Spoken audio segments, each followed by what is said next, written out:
Hello, everybody. Welcome to Everybody Matters, our family and friends edition.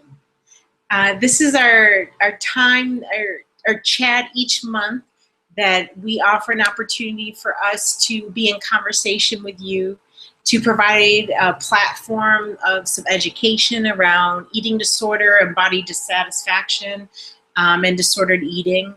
And as well as have a space that we can be here to answer maybe any questions that you have and provide you with support that you may need. We have, this technology that allows us to have this conversation.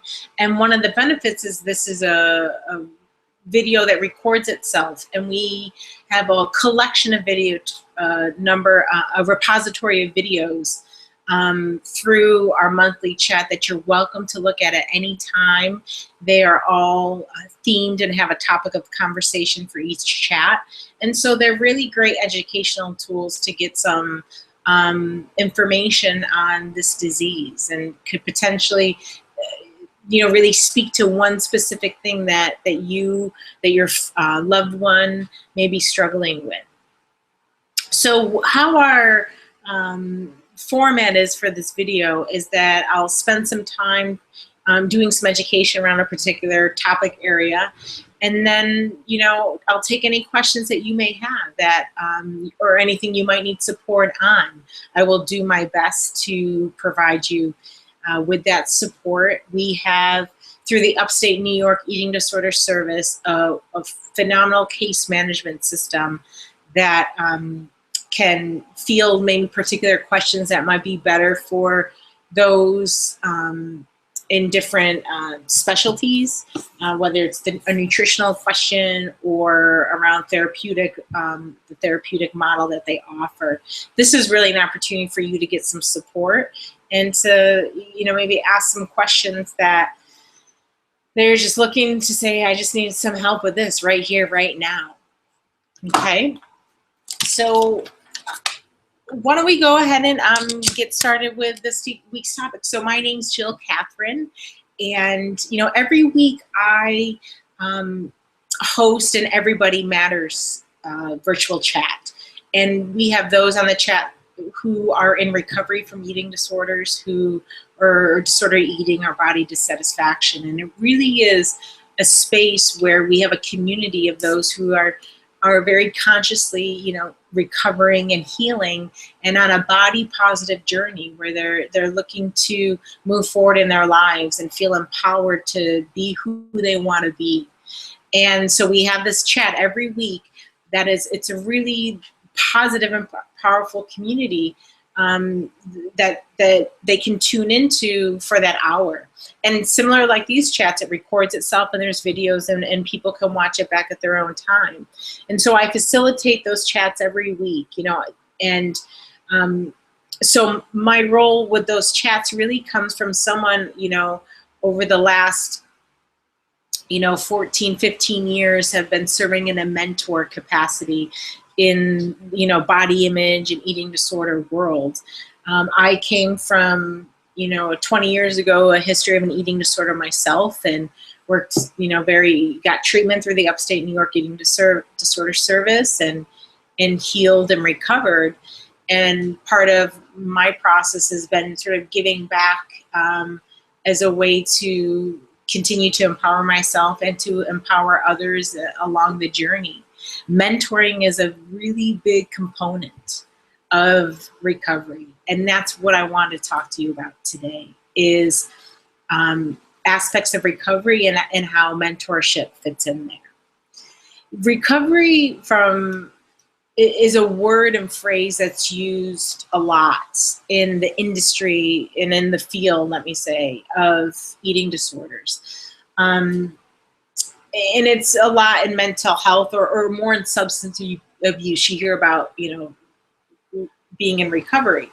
And there's truth to that aspect in terms of the eating disorder, which is a brain disease that affects the way one functions, within their mind and body and soul, and particularly as it relates to food. And there's a number of things that happens to the brain when you're not feeding it properly, whether you're underfeeding it, overfeeding and whatever it may be, when the nutritional aspect of your body is not fed correctly, can greatly affect one's brain chemistry. And so the eating disorder, so much science data now is actually showing how that affects the brain. When one recovers from an eating disorder, there is a change in their behaviors, and that in the sickness of it, there's, different ways eating disorders affect people. Obsessive compulsiveness is something that happens. Obsessive around food, exercise, fears, phobias of foods. So there's behaviors that happen through the recovery process.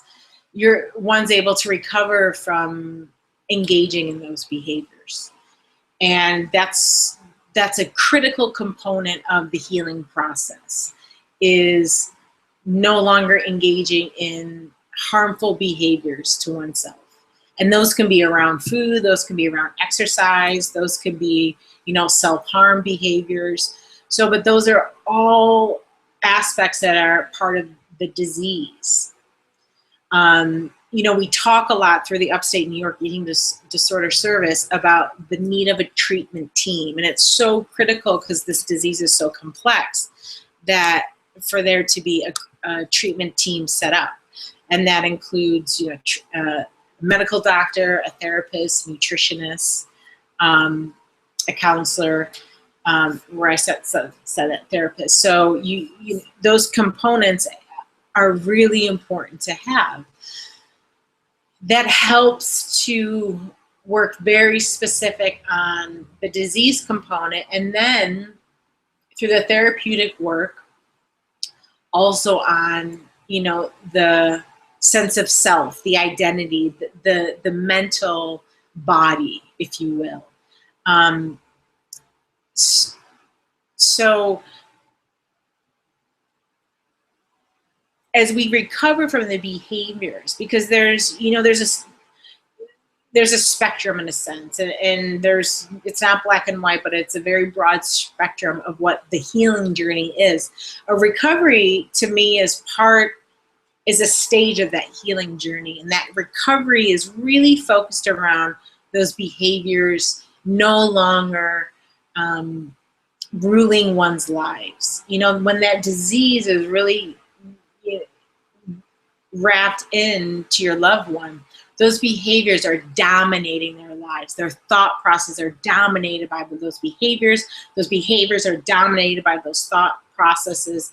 And it's a very destructive cycle. And that takes good nutrition, a good nutritionist, how the body composition that the Upstate New York Eating Disorder Service does plays a really critical role in helping that. And seeing a good therapist in that process as well, having a good medical doctor. So, stopping that cycle is the most critical thing that needs to happen.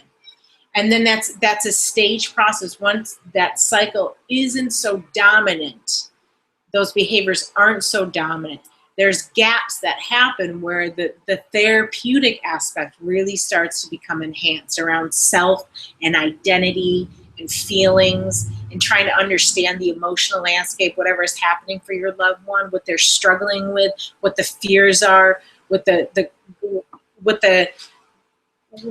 inner anxieties are that are activated, that really trigger the eating disorder. So that can really start to grow and grow and grow. And as the behaviors then become less, as one starts to learn new coping mechanisms, how to speak, use their voice, how to ask for what they need, how to notice their own triggers, and getting some self-regulation, growing in their sense of emotional knowledge and resiliency for themselves. I mean, really starting to develop a sense of self. That takes some time, but as that self develops, behaviors can, and in that recovery process, will disseminate as the self develops. And there's not a timeline to this. It's a unique process for everybody. But a key component to that is that recovery happens from those behaviors, and then there's this sense of discovery, of discovering the self.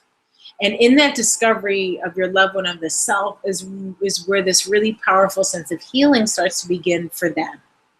Because there's a component of your loved one that feels broken, that feels unworthy, that feels not good enough. And these are certainly universal feelings and thought processes that many humans can have, and that most humans have, or all humans have. They might not dominate some people than others. Some people might only have those feelings of brokenness or unworthiness less frequently, and for others that can be very dominant. And so, but there's a universal component to those feelings, but those feelings can be very strong within that person. And so once they start to, discover a sense of self, and healing happens within themselves, and realizing that they're not broken, that is a very powerful part of this next process, where having community and mentorship can play a critical role in that. And so, for example, when I opened this chat, I talked to you how every week we do a weekly chat for those in recovery and those healing. And what comes up almost every single week, if not every week, on our chats is the affirmation that someone feels, and the validation that they feel when they say, I thought it was just me. I thought something was wrong with me, that I just felt this way, that I just had this feeling of brokenness, that it was just me. When they're in community and can realize, no, it's not just you. I have these very similar feelings too. There's a really powerful shift that happens that one moves to, from one of, I'm a victim, something's wrong with me, to actually, no, nothing's wrong with me, into a place of empowerment. And so it's that solidarity, having that group for others to provide that support and say, no, you're not alone. That's part of the humanness that we're all struggling with. Has been very, very critical in this recovery process. And that ties into the mentorship process. So if your loved one is struggling with this disease, if they don't have any connection to someone who can understand, and then not only understand, but has gone through their own process of healing, or their own process of recovery, and then their own process of healing, there's not a gauge to what could be for them. If we take the eating disorder component out of it, I think we all can know the value for any person to have mentors, to encourage them, to listen to them, to embody what they aspire to be. I mean, that's why there's countless mentoring programs for young people all over the country. We have international mentoring programs that are for young people. And then there's mentoring programs that are adult to adult. Because once there's something about our human behavior that if we see something, if we see it in somebody else, we then start to recognize, oh, okay, that gives us permission, that gives us, I can do this. It allows us to know, whoa, we can step outside the box. We can be what we want to be. And certainly our parents and you all can play a critical role as a mentor, or as a friend, you can play a critical role. But as we've learned through data has shown us that having someone outside of that, inner family unit can be just as beneficial too, because there's other dynamics, right? As parents and as a close friend, that you might, by the nature of your relationship, give mentoring capacities, but someone else outside of that family unit who can really truly not have any other distractions of the relationship can have a really powerful effect. And so what we find in our weekly chats is a mentoring that I do for those on the call, and a mentoring that those in the chat themselves, they do for each other. So it's peer to peer, and it's also, my relationship to them. And what it does time and time again is give people a clear picture, an idea that they've realized that it is possible. It is possible. You can not only recover from this, you can heal from it, and you can then start to discover, who am I and what do I want to do in this world? And so when we talk about the need for mentors in this in this field of eating disordered and body dissatisfaction, there can never be enough, right? There's a constant need for those of us to have relationships with other people who have been able to change the way that they think about their bodies. We live in a dominant culture that believes health and beauty and success and fitness look a certain way, that our bodies are a direct indicator of that. And that there's all these specific ideals and norms and ways to be if you're going to be healthy and beautiful and fit and successful. We need to see health and beauty and fit and successful comes in all different shapes and sizes and looks a variety of ways. And it really takes a different way of thinking about our bodies and about who we are and our sense of worth and value and our self-confidence for us to be able to find peace and to actualize who we are. Being able to provide a network, a community, mentorship for your loved one who's struggling with this disease, and being able to tap them into a community of those who are moving forward, who are finding their own tools and skill sets, and then also those who have maybe had more time underneath them and have had more time to develop and on, in a different stage of their path. It can be a critical component to your loved one's treatment team.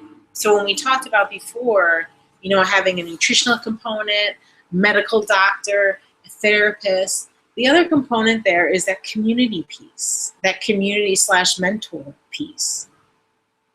Because it is in the seeing of others who have moved forward and moved on with their lives, and to realize, actually, you can be healed from this disease.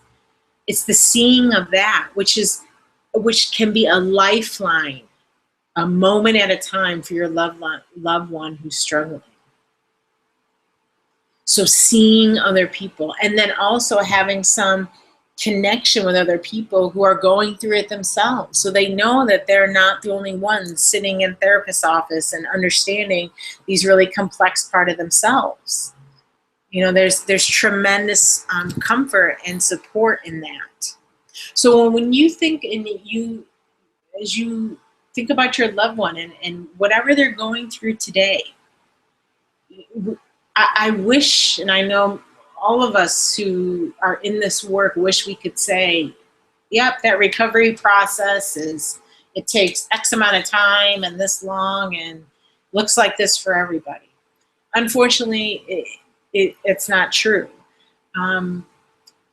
But what's important to know about the recovery process are there 4 really critical components that can help that recovery to happen. And that is the setting up the treatment team, which is the three parts, the nutritional, the medical, and the counselor. And then that fourth component is really that community and mentoring. And that is the component I think we most often forget to include, which is just as critical as the other three. Because if we cannot, like I said, if we cannot see that it's possible, the amount of burden it's taking, the amount of strain and it takes on that your loved one, on that individual, to be able to muster up their own sense of, yes, I can do this, I can do this, when they're managing the complexities of this brain disease, is way too much to ask for. And it's really not it's not setting them up for success. Having them to be able to, regardless where your loved one is, having them have a connection to some sort of mentoring and some sort of community that can give them a sense of moving forward is instrumental in their recovery, and then critical to their healing. So we mustn't forget that part of the process, how much we need to be able to be in relationship to other people who have been there, who've gone through it, who have found a way through it, and that there is light at the end of the tunnel. And that does not, of course, dismiss what the journey is going to be for your loved one, but as you being able to play an active role in their life, because your loved one might not be in the place to seek out a mentor or just seek out support and community because of what the disease does. It doesn't want that. The disease doesn't want that. That's like saying that the alcoholism part of the disease is going to have them to say no to that drink. The disease doesn't want that, right? So you can help them as support in their lives. Maybe help make that connection of a mentor, help reach out, try to find somebody in your community who may serve in a mentoring role, who could be there to check in with them and be of support to them. It might be something where you reach out to the Upstate New York Eating Disorder Service about the weekly chat and providing your loved one and letting him know that here's the link that they could tune into the chat. And they could just listen if they wanted to listen. So you doing some of your own research and trying to find some support could be great. I mean, bringing them to a conference. And it doesn't have to be, just eating disorder focus in terms of even conference. The crux of this disease, it's different for all of us, but there's similar core issues. And that's around the self, the sense of self, and that our sense of self can be very heavily influenced by others, when we struggle with this disease. So we really want to build a sense of inner self that's not based on what I do or achieve or accomplish or what I look like, or that's not based on all these external measurements and standards, but a sense of self that's really nurtured and based on the internal components of who I am. And so if there's, empowerment conferences and that are for young women and young men, or of all ages and stages of life, that's about building identity and a sense of confidence that's based on who they are on the inside, building that sense of self up within. And there's other conferences, at the Upstate New York Eating Disorder Service. They have a powerful conference that happens every December, and registration is open now this year for the December conference. And that'd be a great opportunity just for you to continue your education, your awareness, to continue to grow in the ways that you can support them by doing your own development. And bringing them to that conference. There's a number of people who are in recovery that come to that conference that could be really helpful. And there's other conferences that happen around the country as well. So, bringing us back to the critical need of thinking of mentorship and community as part of that treatment plan for your loved one. I really encourage you to spend some time thinking about that, and reach out to us if you have any questions or thoughts about it, because we all of us, we need to see that it's possible. We need to know that it's possible. When we are struggling and really in dark places of our lives, knowing and seeing others who've gotten through it can be critical lifelines, and help us to continue to make, changes and to show up every day. So, I appreciate you tuning in and giving some thought to this month's topic of mentorship and community. And I encourage you to look within your communities to see if there's something available to you. And if not, you can always reach out to us at the Upstate New York Eating Disorder Service. Thank you so much. Be well.